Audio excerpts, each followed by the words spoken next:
Le corps féminin n'a jamais été simplement un ensemble biologique. Il est symbole, récit, mémoire. Et dans ce récit, certaines zones sont devenues tabous, non pas à cause de leur fonction, mais à cause de leur pouvoir émotionnel. Dès l'enfance, le regard que la société porte sur le corps des filles installe des codes invisibles. Ce qui peut être montré, ce qui doit être caché, ce qui est décent, ce qui est trop. Et petit à petit, la femme apprend à vivre dans un corps qu'elle observe de l'extérieur plutôt que de le sentir de l'intérieur. Certaines zones du corps féminin sont chargées d'histoires silencieuses, pas forcément sexuelles mais affectives, sensorielles, identitaires. Elles peuvent contenir le souvenir d'un contact sécurisant ou intrusif, la trace d'un jugement ou d'un silence, l'écho d'un complexe jamais nommé. Car le corps n'oublie rien, il garde tout. Et parfois un simple geste, un regard ou une caresse peut réveiller une émotion enfouie depuis des années. Ce n'est pas toujours conscient, mais c'est là, et cela influence profondément la manière dont une femme s'aime, se protège et se montre au monde.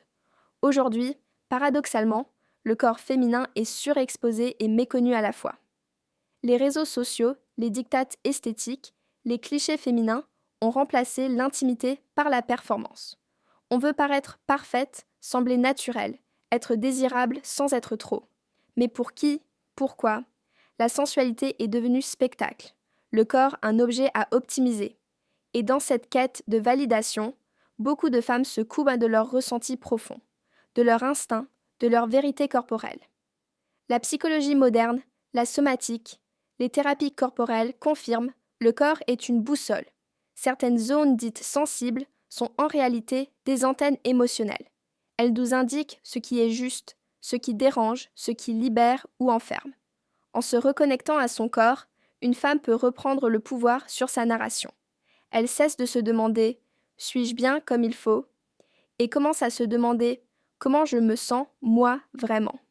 Se réconcilier avec son corps, ce n'est pas crier plus fort, c'est parfois écouter plus doucement. C'est redonner du sens à ce qui a été réduit à l'apparence. C'est accueillir ce qui a été nié, jugé ou volé. Et c'est aussi réapprendre à ressentir du plaisir sans honte, de la tendresse sans masque, de la présence sans justification. Et si c'était pas juste des formes, mais des langages oubliés? Et si ton corps te parlait depuis toujours, mais qu'on t'avait appris à ne pas l'écouter? Les seins ne sont pas qu'un symbole sexuel. Ce sont des centres d'émotion, de liens, de vérité. Ils ont nourri, ils ont consolé. Ils ont aussi été jugés, sexualisés, ignorés.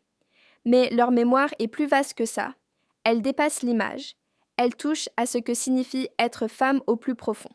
Chaque femme porte une histoire, une relation avec son corps, souvent silencieuse, parfois conflictuelle, parfois pleine d'amour, souvent pleine de contradictions.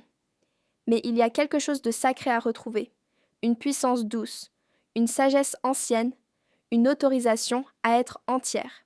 Quand tu reconnectes avec cette zone, pas comme un objet à montrer ou à cacher, mais comme un espace vivant, sensible, relié, alors tu reprends un morceau de ton pouvoir. Tu ne regardes plus ton corps de l'extérieur, tu le ressens de l'intérieur. Et dans ce ressenti, il y a une force. Tu n'as rien à prouver. Tu n'as rien à mériter. Tu as juste à revenir chez toi, dans ce corps qui t'a toujours porté, même quand tu doutais de lui. Et si tu ressens que c'est le moment pour toi de te réconcilier avec ton image, ton ressenti, ton histoire, alors sache que tu n'es pas seul. Ici, on parle vrai, on explore sans juger. On avance ensemble. Abonne-toi si tu veux continuer ce chemin avec moi, parce que ici, chaque mot est un pas vers plus de clarté et chaque vidéo une invitation à te retrouver. Tu es complète, tu es vivante et ton corps mérite ta présence. Merci d'avoir été là. À très bientôt.